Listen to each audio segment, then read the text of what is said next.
भगवान विधि से नहीं मिलते, भगवान प्रेम निधि से मिलते हैं। प्रेम निधि से। हरि व्यापक सर्वत्र समाना, पर प्रकट कैसे होते हैं? प्रेम ते प्रगट हो ही मैं जाना, अगरबत्ती ते प्रगट हो ही मैं जाना। ओम नोम स्वाहा से प्रकट हुई नहीं मैं जाना, प्रेम ते प्रगट हो ही मैं जाना। धन कम हो सकते हैं तुम्हारे पास मेरी माताओं, पढ़ाइयां कम हो सकती हैं, हो सकता है कमाई कम हो तुम्हारी, घर छोटे हों, पर इन सबसे तो भगवान मिलते ही नहीं। वेद नहीं जानती हो, उससे तो कोई मतलब ही नहीं उनको। तुम अच्छे अच्छे श्लोक नहीं जानती, कोई मतलब ही नहीं। रावण तो इतना जानता था, मिले तो फेंक दिया, छेद दिया।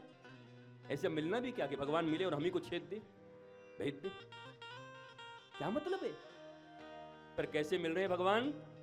प्रेम ते प्रगट। अब मेरी एक बात बताओ मेरी माताओं, आपसे ज्यादा कोई प्रेम कर सकता है क्या? आपने स्नेह देकर एक मांस के पिंड को इंसान बना दिया है। मेरी भी मां मुझे गर्भ में रखकर मेरा लालन पालन करके आज ऐसा बना गई कि उनका लाला बैठ करके हजारों लाखों करोड़ों आदमी को भगवान की कथा सुना रहा है। बताओ, एक मां का प्रेम क्या नहीं कर सकता? एक मैया के प्रेम से क्या संभव नहीं है? और उस मां को किसी श्लोक की जरूरत है? उस मां को किसी उद्धता शुद्धता बुद्धता की जरूरत है?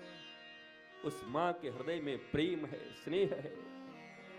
यशोदा के प्रेम और स्नेह में रंगे हुए ठाकुर दुनिया में कोई जिनको बांध नहीं सकता, उनको गाय बांधने वाली मथानियों से बांध देती है और ऊखल से बांध करके डंडे से पिटाई कर देती है। चल चल, बड़ा ठाकुर बना होगा तू। और बलराम जी नाराज हो जाते हैं, शेषा अवतार हैं, तू जानती नहीं ये नारायण है, मैं शेष हूं। तो मैया दौड़ के उनको भी पकड़ी कि अभी नारायण का भूत तो उतारी हूं, अब शेष का उतारती हूं। तो बलराम को कृष्ण बोलते हैं, भागो नहीं, यहां नारायण और शेष सबका भूत उतर जाएगा, मैया है ये, यहां कोई भगवान नहीं चलेगा। मां के आगे कौन सा भगवान, बताओ, मैया के आगे कौन सा भगवान? तो स्नेह तुम्हारे पास है, प्रेम तुम्हारे पास है। और भगवान जो सर्वशक्तिमान है, जो भक्ति के द्वारा मिलते हैं और भगवान भक्ति से अधीन हो जाते हैं। एक बात बताओ, दुनिया तुम्हारा अपना होगा, लेकिन ये दुनिया कब धोखेबाज हो जाए ये भी कुछ पता नहीं। मैंने हजारों लोगों को गाते हुए सुना है, अच्छा सिला दिया तूने मेरे प्यार का, यार ने ही लूट लिया घर यार का। तो पता नहीं कैसे उसे यारी करके आया था ये। इस दुनिया में मेरे यंग बच्चे जितने भी बैठे हैं, बच्चे बच्चियां, आपसे एक ही बात कहूंगा, इस दुनिया में आपका सबसे अच्छा मित्र मैं बता सकता हूं, सबसे अच्छे मित्र मां, पिता, गुरु और कृष्ण, इनके सिवा तुम्हारा अपना कोई मित्र हो नहीं सकता। ज्ञानी गुरु अगर हो तो तुम्हारा सच्चा मित्र है। मां तो पहली मित्र है तुम्हारी, बेस्टी जिसको कह सकते हो। Who is your bestie? बोला my mom is my bestie and she is very tasty. मेरी मम्मी बहुत टेस्टी है। मम्मी से बड़ा, मां से बड़ा मित्र कौन होगा?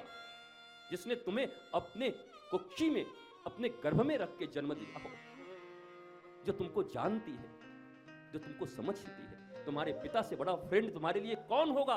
बेस्ट फ्रेंड वही हो सकते हैं। और अगर ज्ञानी गुरु तुम्हें मिल जाए जीवन में, आत्मदर्शी तत्वदर्शी गुरु मिल जाए, सचमुच गुरु मिल जाए, जिनके भी जीवन का उद्देश्य केवल आत्मज्ञान हो, जिनके जीवन का उद्देश्य भगवान की भक्ति का प्रसार और प्रचार हो, अगर ऐसे गुरु मिल जाएं तो वो तुम्हारे अच्छे मित्र हो सकते हैं। और कृष्ण तो सबसे अच्छे मित्र हैं ही। जिन जिन लोगों ने कृष्ण को मित्र बनाया वो कभी नहीं छले गए। जिनको जब जरूरत पड़ी कृष्ण खड़े हो गए। तुम्हें जानकर आश्चर्य होगा, द्रौपदी और कृष्ण दोनों मित्र थे। भाई बहन का रिश्ता तो था, पर सखा और सखी थे। भगवान को सखा मानती थी और भगवान द्रौपदी को सखी मानते थे। सखी, मेरी मित्र, फ्रेंड। जो कॉन्सेप्ट तुम्हारे पास है, और आज पता नहीं 14 तारीख भी है, देख लो श्री कृष्ण से बढ़िया मित्र और फ्रेंड तुम्हारा कौन हो सकता है इस दुनिया में।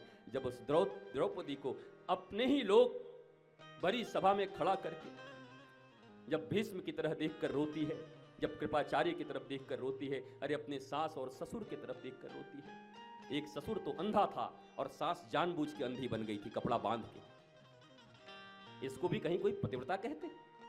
हमने सुना है एक अंधा एक लंगड़ा था, जंगल में आग लगई तो लंगड़ा बैठ गया अंधे के ऊपर और दोनों बच गए। वो रास्ता बताता और बच गए। पर ये धृतराष्ट्र और गांधारी का क्या करोगे?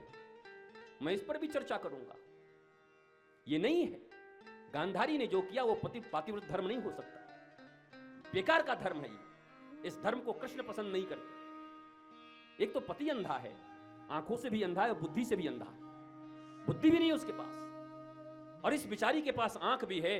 तो अच्छा तो ये होता कि अपने अंधे पति का तुम मार्गदर्शन करती, देख के कहती नहीं नहीं स्वामी मैं अपने आंखों से देख रही हूं, देखो देखो अपनी बहू को नंगा कर रही है, तो वो भी अंधी बनी हुई है, मैं तो पतिव्रता हूं, मुझे कुछ नहीं दिखाई पड़ रहा है।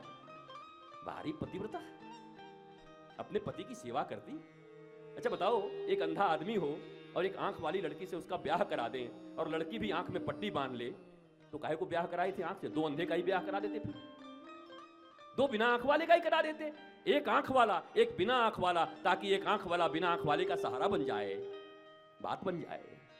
पर नहीं किया वो गांधारी ने। गांधारी पतिव्रता। इसलिए कर्म कांड करने वाले लोग समझते नहीं ज्यादा।